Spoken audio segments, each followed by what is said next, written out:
Bénis tous ceux que nous rencontrerons aujourd'hui. Donne-nous, par notre prière, notre travail, de nourrir tous nos frères. Au nom du Père, du Fils et du Saint-Esprit. Amen. C'est un rituel immuable. De sa voix forte, Père Christophe prie tous les matins avec ses ouailles les plus démunies. Aujourd'hui, elles sont une quarantaine et comme il manque de bénévoles, il nous demande d'assurer le service du petit déjeuner. Il ne viendrait à personne l'idée de se soustraire aux ordres de cette force de la nature qui ressemble à Jésus et qui en a le charisme. D'ailleurs, toute l'assemblée file doux. Mais le Père Christophe est en colère et son cœur brisé. Il a perdu cette année 6 de ses SDF. Témoignage. Ça vous fait de la peine quand un de vos copains meurt dans la rue ou sur une plage? Oui, ça fait, on regrette quand on entend des amis qui sont décédés comme ça.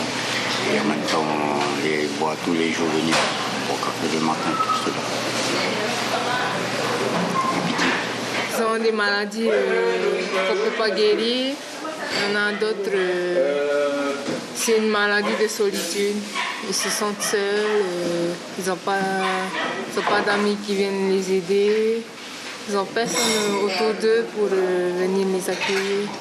La solitude, l'oubli, ce sentiment d'abandon qui rend fou. Le psychiatre nous rappelle que bien des SDF n'ont pas les défenses adéquates.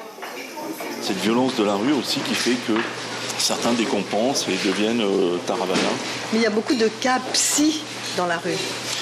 Alors selon les statistiques que tient Père, qui est assez strict là-dessus, il y aurait entre 300 et 350 SDF et on va dire 10% de patients qui ont des troubles psy avérés. C'est-à-dire du domaine de la psychose, où ils sont délirants, où ils sont en dehors de la réalité. Et Leilani de renchérir qu'à 22 ans, elle aussi se sent déjà au bout du rouleau. Moi, j'ai pas d'amis, j'ai personne. Et je continue quand même à faire ma vie. Je me débrouille, je fais des petites choses par-ci par-là. Et je commence aussi à trouver aussi un peu la vie un peu trop dure aussi. Père Christophe nous a raconté leur histoire à ces SDF partis bien trop tôt. Des tranches de vie tristes, des fins moches sur une plage, dans une cellule de dégrisement, sous les coups d'un conjoint, dans un parc de la ville. Et il ne se résout pas à accepter. C'est pas des anonymes. On les accompagne depuis de nombreuses années. Ils ont une histoire. Voilà, et c'est vrai.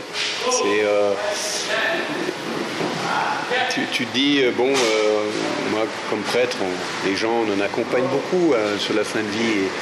Et c'est vrai qu'une personne qui meurt à la rue, c'est terrible parce que voilà, c'est quand même au niveau de sa dignité quelque chose qui manque.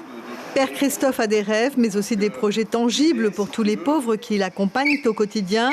Le nerf de sa guerre, l'argent bien sûr, pour un centre d'accueil bien plus grand et plus efficace. En attendant à peine le petit déjeuner terminé, chaque SDF repart de son côté, dans la rue, jusqu'à demain. L'information en continu sur Polynésie la première, Internet et réseaux sociaux.